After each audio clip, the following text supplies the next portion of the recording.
lowered to 72. You must be making 71,000.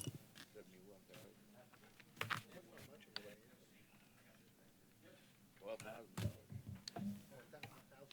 Yeah. No, I may have said it. I was wrong. Are you feeling a little lonely up here? Yeah. Huh? Yeah, I don't know. I told her I said, I just when I find out, we'll have to let you tell her no. Well, no. I bet they do.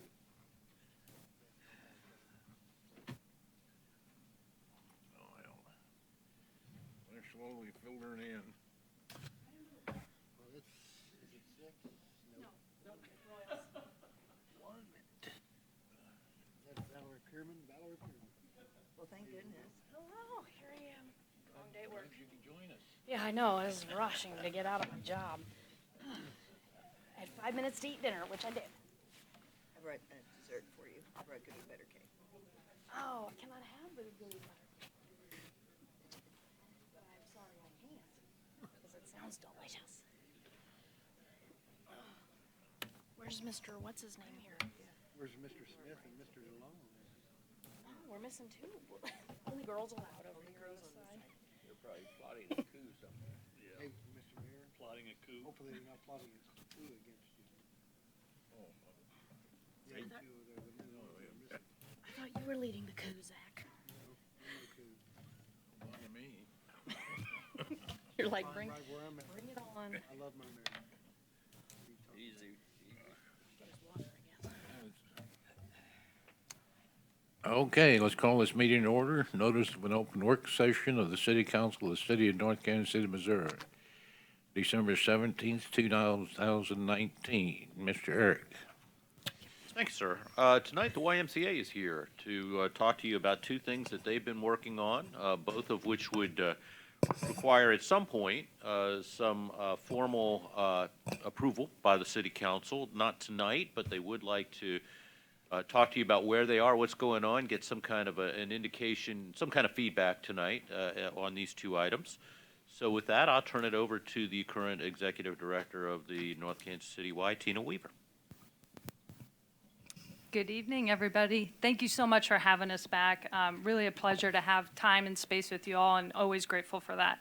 We've got some exciting projects that we presented to you several months ago, just the direction we're looking to take the YMCA, how we're looking to build a stronger community, not just for North Kansas City, because we understand that we serve a lot of people in North Kansas City, but how we can carry over. And two items that we're really going to be talking about tonight is how we continue to grow and develop and build sustainable efforts around our addressing of food insecurity.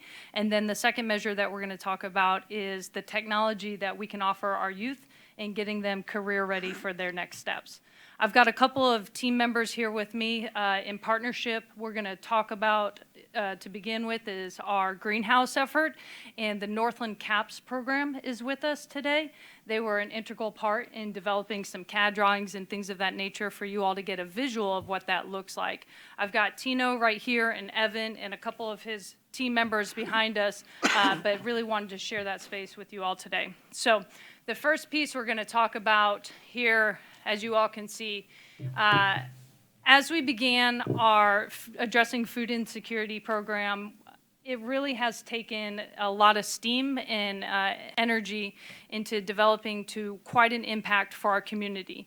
In just 8 months, we've reached over 14,000 individuals and families through our current pantry that we're offering at the North Kansas City YMCA. We've delivered over 30,000 pounds of food to our community and greater. We continue to see over 300 volunteer hours being dedicated to this. However, sustainability of what it can look like has posed a little bit of challenges, but we also want to expand in the realm of education and community engagement. So our proposal, as we mentioned a couple months ago, is to look at the idea of an on-site greenhouse. As you can see here, there's some schematic drawings of what it could look like. We're looking at the southeast side of the property at North Kansas City YMCA. As you all are aware, we have about 0.75 acres that is currently underutilized. We're looking to have the opportunity to build this greenhouse on that southeast side. This is just south of the gymnasium doors, if you all are familiar with that. Inside of the greenhouse, we're looking at about 60-foot long greenhouse, 20 feet wide. I do lend the opportunity to share with you all, this has been fully funded through a sponsorship opportunity that has been engaged through Humana. They are looking to fully fund it and have committed to that. So this is not a request of dollars. This is a request of how you would look to support us opening this opportunity to our community. So what I want to do is give it to Tino and Evan real quick, just so that they can share some of the greenhouse specs that are associated.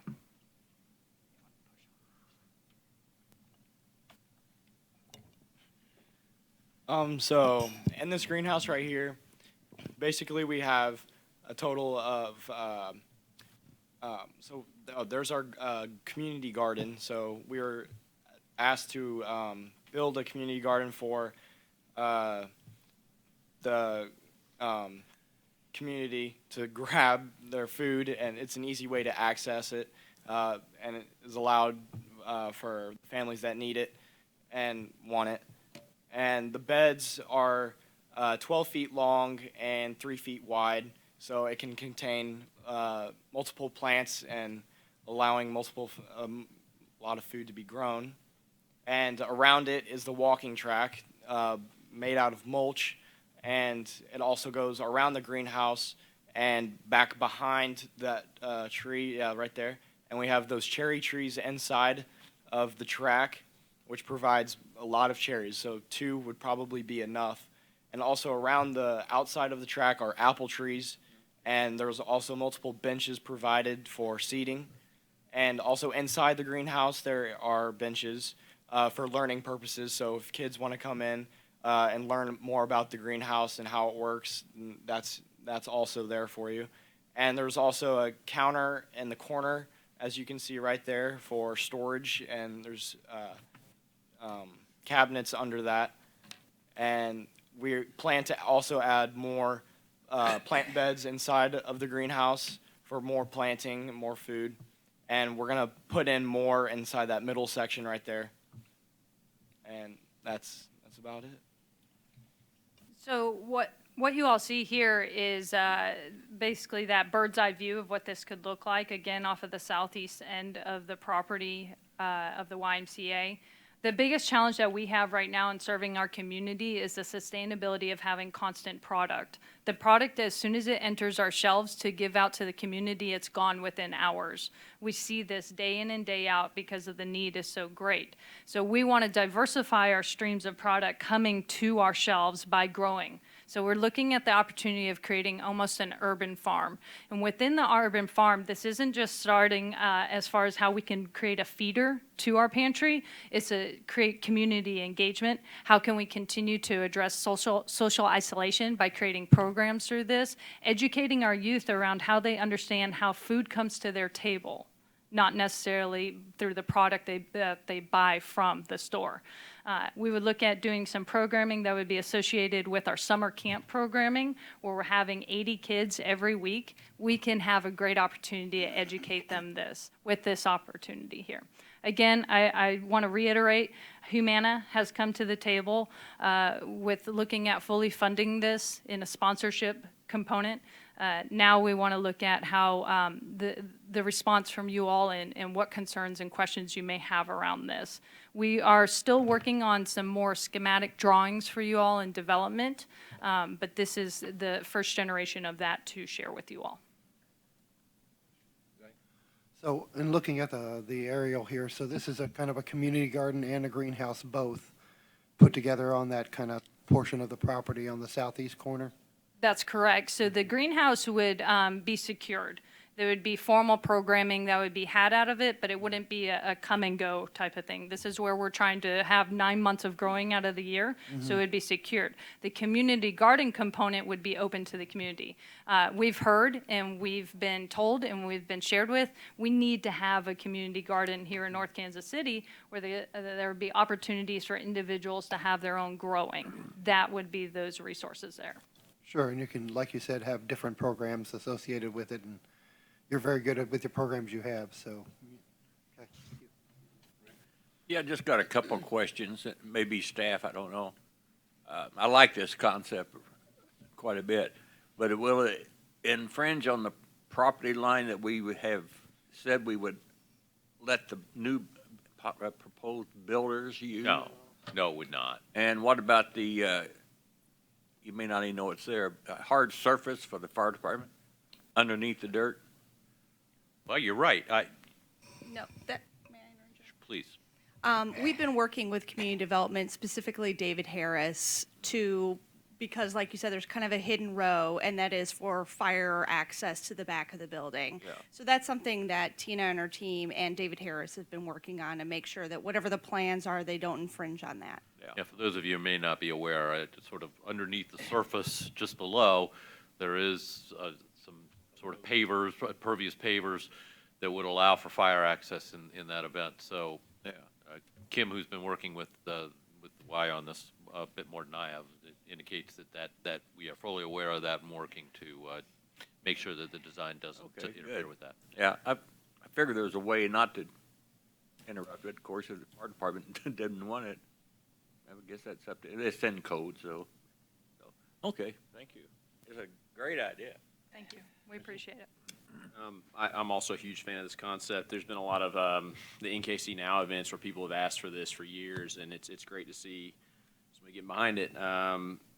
Question on the community garden side of things. You mentioned people kind of taking ownership of their planting, and who would be coordinating that, and would it be kind of an open call, or would people get a bed there that they could plant? How would that look? Yeah.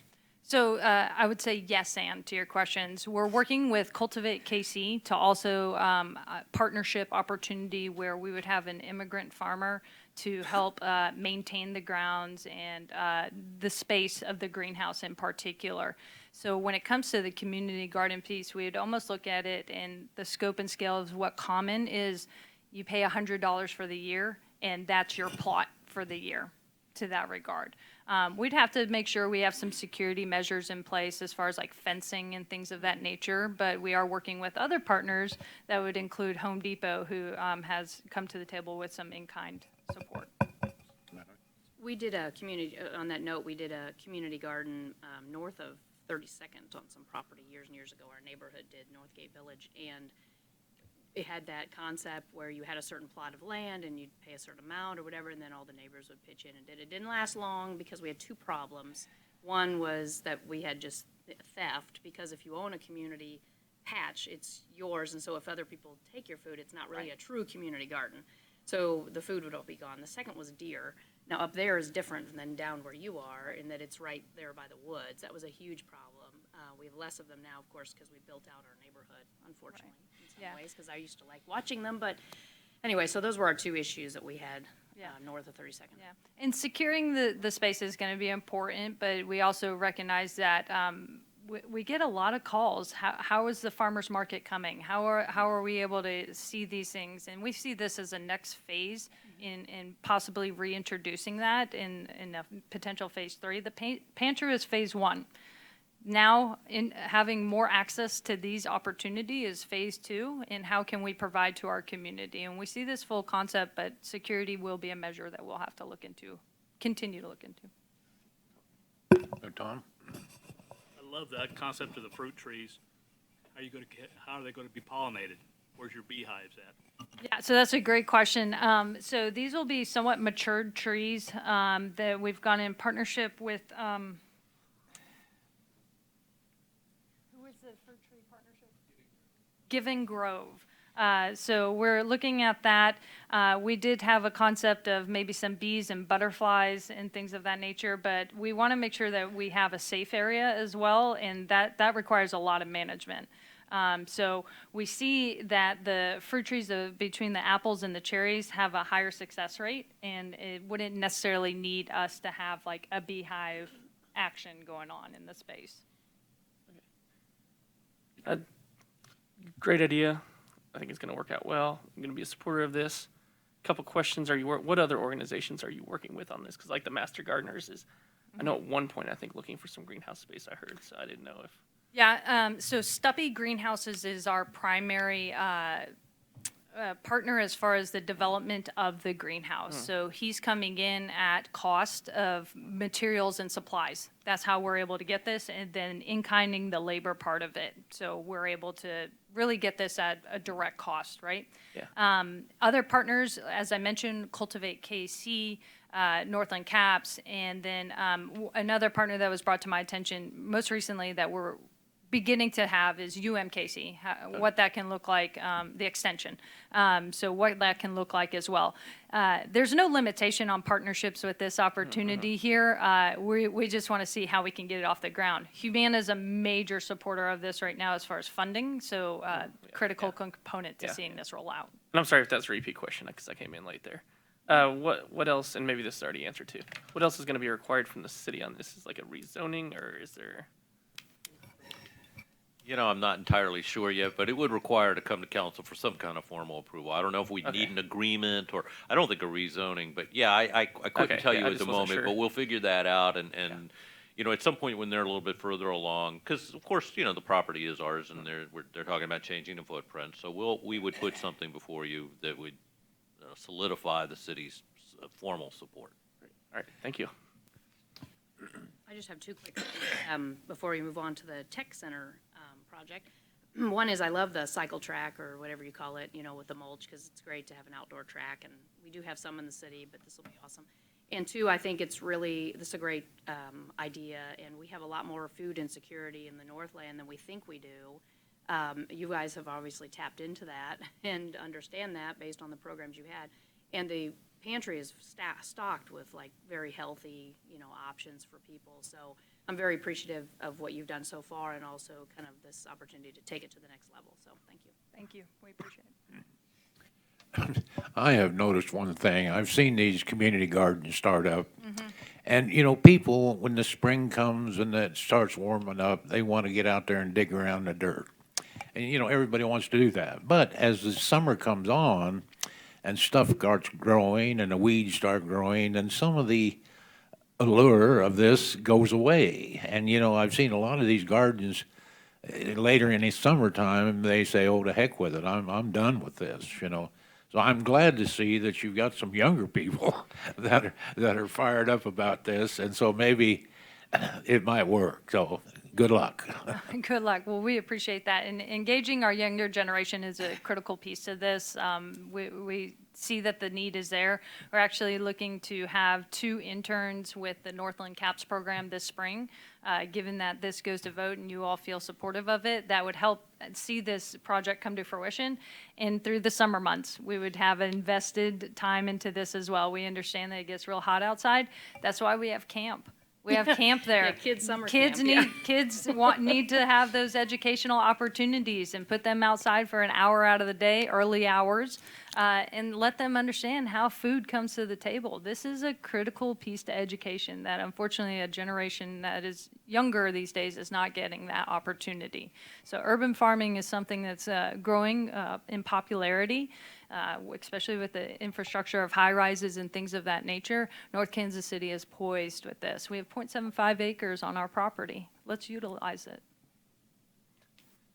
That creates one follow-up here. What is the age range of your camps?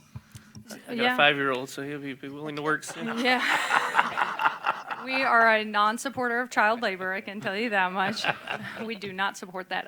But camps would go as young as age 6, I believe, and we go up to 12. Needless to say, we offer programs for all the way up to young adults of the age of 20. So, I mean, there's a wide generation there that we can address. That's coming up on mine. I like it even more now. Thank you. No. Can I ask one more question? Over there on Burlington, there's a Y for is that associated with you folks, or is it? Absolutely. That's our YMCA Head Start program. Well, okay. So Tina indicated before the meeting that some of the WISE partners in this might be asking for an indication of the city's support, and based upon the city council's reaction tonight, I'd feel free to indicate that the city council is supportive of this concept. Yeah. Okay, moving right along. Moving right along. Real quick, I just want to say, really appreciative of the Northland CAPS program. We've got some stellar students that are doing extraordinary work, and you can see them here sitting with us, excited what they have to offer and seeing this project come to fruition even further. So really appreciate these individuals. I'm going to rewind. Another project that we talked about a couple months ago was around technology and utilization. We talked about on the outside of the North Kansas City YMCA. Now we're going to talk about optimization of our space inside the North Kansas City YMCA. We're a 98,000 square foot facility. We have some unutilized space at this time so that we could better utilize it. And what we're going to talk about today is the Best Buy Teen Tech Center at the North Kansas City YMCA. We've been selected as, I believe, the 34th location in the nation to be a Best Buy Teen Tech Center. We've been selected as the 3rd YMCA in the nation to be a Teen Tech Center. What does that mean? So as we look at it, we really want to work with our youth and giving them the proper opportunities, tools, and assets so that they can continue to develop and look at the post-grad opportunities available in the technology fields. When you see this right here, yes, create, innovate, develop future leaders, absolutely. And the focus areas that you'll see here momentarily in a video are going to really hit on graphic design, sound and music production, photography, video, coding, and more. And if we could get that video queued up, what we're going to share with you is an example of another Best Buy Teen Tech Center at a YMCA in St. Paul. And it can kind of give you a better sense of what we're looking to propose here.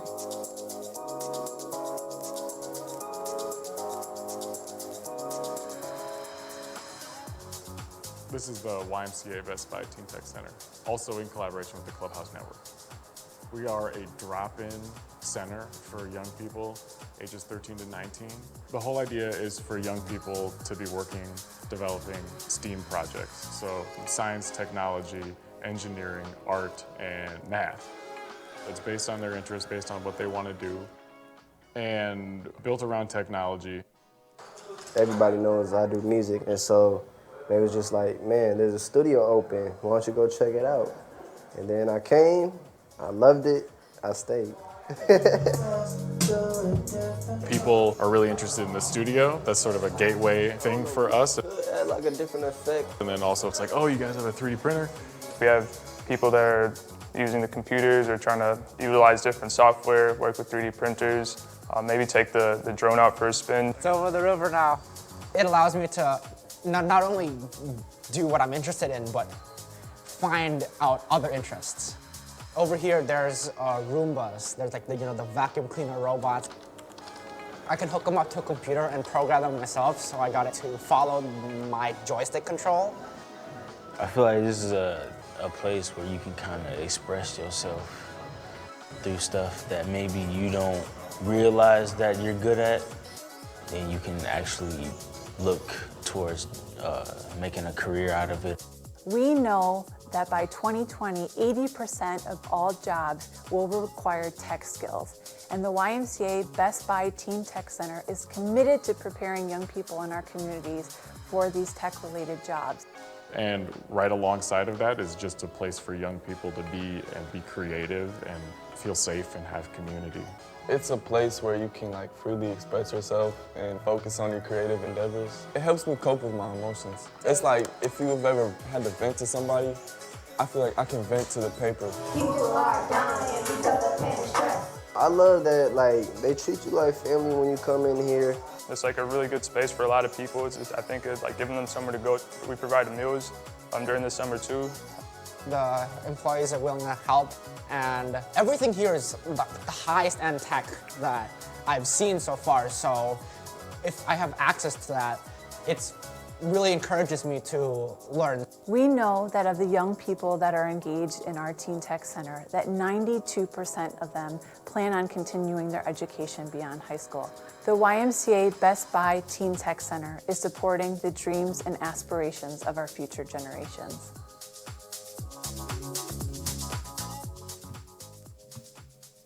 Thank you for sharing that video. So that hopefully gives you a little bit of an idea of what we're looking to open up in the south end near the main entrance of our North Kansas City YMCA.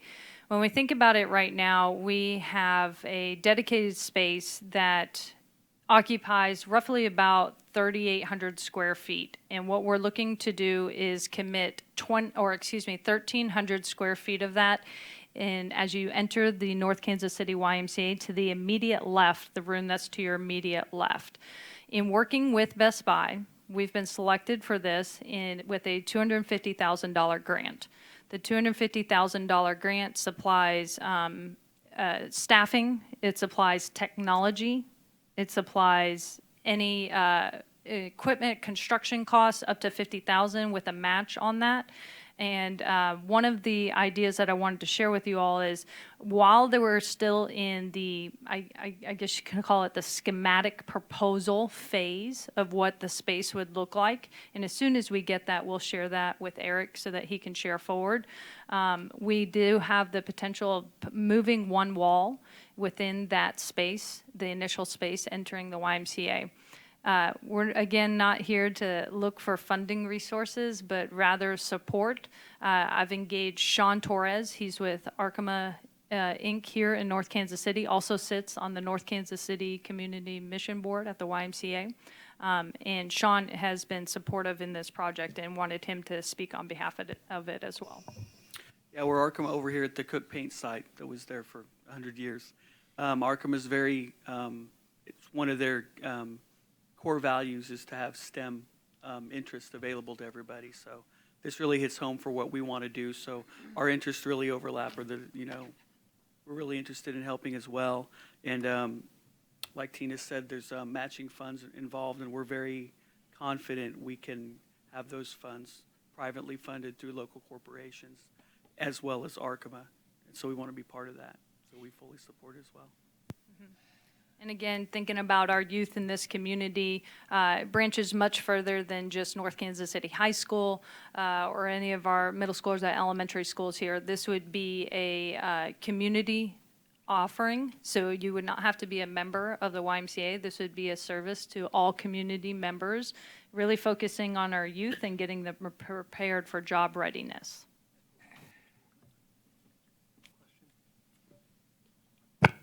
Anybody got questions?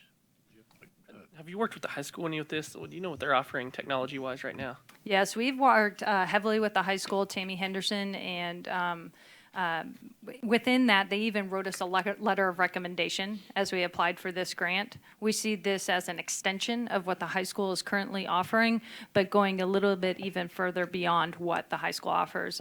We're really having a large space dedicated to the community at large, and then even working through specific programs inside of it. Okay, and what's in that space right now? Currently, it's occupied by our Kid Zone, and what we're looking at doing is transferring the current activity in Kid Zone A to Kid Zone B. That entire space, that entire drag of Kid Zone B, we find is more than enough space to support the needs and demands that we currently have and to even grow into. So we would reallocate some current programming that's happening in certain rooms throughout the facility so that we can continue to grow our Kid Zone. As our membership grows, we understand we're going to serve more families. We certainly want to make sure we have that space provided for them. At the same time, we understand our tween and teen market continues to grow. We need to have space for them and appropriate programming for them. Right now, if you all remembered, we opened up our US Technology Lab about a year ago. We've served over 2,000 youth through that space. It's about 175 square feet. That space is jam-packed every single night. So expanding this space, this idea to 1,300 square feet would allow us to appropriately serve this market. Okay, yeah, I think that's a great idea. I think it's a great use of that space. I mean, I work in institutional banking, and I'm seeing it rapidly every day. AI, robotics, it's changing how the world's going to work. So I think it's good that, we have a way to introduce more people to it. 'Cause, I mean, it's the workforce of the future is going to have these skills. And how we can remain relevant with our Yeah. communities and our youth. Yep, thank you. Yes, thank you. So on the kid zone, if I remember, didn't we knock out a wall already in that area? That's a different wall then, I'm assuming that's between the B and the C or whatever on the kid zone that we did? So you're exactly right. We did knock that out, and that egress has been very beneficial and will continue to be extraordinarily beneficial in these spaces. That allows for an easier flow, and it will continue to provide that such. And as far as technology, then, what kind of technology do you anticipate that you're going to have? So we definitely have defined that there would be like a recording studio. This is something a lot of our youth are interested in. We're talking about green screens, robotics, 3D printers, things of that nature to really spark different program opportunities that would be tied to maybe arts, engineering through the software systems that would be utilized in the computers that we would bring into that space as well. Well, I've got to say, from the things that you guys have done when you've taken over the community center and now it's the YMCA, it's just been remarkable that the things that have happened to be selected for some of these grants, and this is good, big stuff, so congratulations. Thank you. I just wanted to ask some questions about logistics, the operational side of it. So when people come in, they're members of the Y, and then they go through to the, what do you call it, the Innovation Lab, or what's it called? That little room? The US Technology US Lab. Technology Lab, and it is packed. When I'm there, it's, especially in the nights, it's packed. So with this new location, though, people can just come in, and so they don't have to be members of the Y, correct? And then I also want to know, is there sort of a sign-in process? Do they sign up for? Yeah. So how does that work? If you can speak to that. Great questions. So if you all can recall, we're very intentional with several of our programs that are offered not requiring membership. Examples of that is our new American Welcome Center, right? That's positioned ahead of our Welcome Center so that if you're not a member of the YMCA, you can still have access to those resources. Our pantry, same concept. You don't have to bypass our Welcome Center to have access to that. It would be the same idea in that dedicated space. However, you would have to have a sign-in process, and a parent would have to be engaged in this. Parent, legal guardian, something of that nature would have to give you the ability to come into those spaces. Learning from the other 30-plus innovation tech centers that are across the nation are going to give us great foundational understanding of the logistics, what works well, what doesn't work well. The space would also have a full-time staff member in it. That part of the grant is that you have a dedicated individual that would be constantly in that space during those open hours. Okay, great. Thank you for that explanation. I have one more question on that. So on the staff, with regards to the grant, is the grant like a renewable sort of process? Okay, so you're nodding your head yes, so that answers my question, because I'm wondering, because staffing is an ongoing expense. Right. Whereas the build-out is a one-time expense, or maybe you have some maintenance, but. Yeah, and that was something that played a lot of attention for us, making sure that we had sustainability in this. And coming from Best Buy, they also didn't want to say, we're going to invest $250,000 and then you don't pay the staff person the next year, so you don't have existing programming. However, in this case, you show that you are meeting the goals, serving our community, things of that nature. They'll renew the grant component that is associated to the staff salary and wages up to 3 years. So a couple more questions on this. So there's been, what do you say, 34 total? How many, in only 3, this will be the third in YMCA. So what are the rest? Are they standalone locations, or who are they partners with on those? So you could look at it as like boys and girls clubs, things of that nature, other nonprofit agencies, things like that. Okay, and so this has been pretty successful. How long, I guess the question is, how long have they been in existence in the other 2 YMCAs so far? So St. Paul opened up just about a year and some ago, and then the other location is on the East Coast, and I'm drawing a blank on it, but I'd be happy to send you those details. They opened up within this year. So the YMCA concept it's not a new concept, just the YMCA is a new player in this. So you got a lot of good templates out there already. Absolutely, yeah. We're talking about 30 plus in the States. There's over 100 globally. Okay. So there's a lot of tried and true out there. Great, thank you. You know, the thing I kind of like about this is, in our high schools, kids are more or less forced to do certain things, Whereas with you folks, those people that want to do that are there because they want to be there. So I can see that you wouldn't have the problems that most of our high schools have with most of our kids are good kids, but we've got a few that kind of mess everything up, But I really feel like with your idea, they've got to want to be there. They didn't come there to mess things up. So, good luck. We appreciate that. And, coupling this in the greenhouse project, I know these are fairly large projects to be rolling out, but we see them as vital pieces to how we continue to serve our community and remain relevant. And we're being very conscious of the city's time and how we can make sure that you all feel about these projects. And hopefully you feel that these are key things that we can continue to move forward and be supportive. Sorry. Firing away here. I know, I'm a late thinker here. This is more for Eric. When is our contract with YMCA up, our overall contract? Another 5 years. Okay, not that I anticipate, I mean, just curious as we're planning all this, where exactly we sit. Okay, fine, perfect, thank you. I have no more. I'm done, I'll scoot back. So again, the city's never really gotten involved in how the Y uses the space inside, but we have taken the position that structural changes, if there are any, need to be approved by the city council. So when it gets to that point for some kind of a structural change, then that would come to you for a formal approval. But again, Tina indicated that it would be helpful to have some kind of indication that the city is supportive of this. And again, I believe I'm hearing that from all of you. So we'd be happy to state that if asked. Right. Great, thanks. Move to adjourn? Second. All in favor? Aye. Opposed? Thank you. Are you opposed?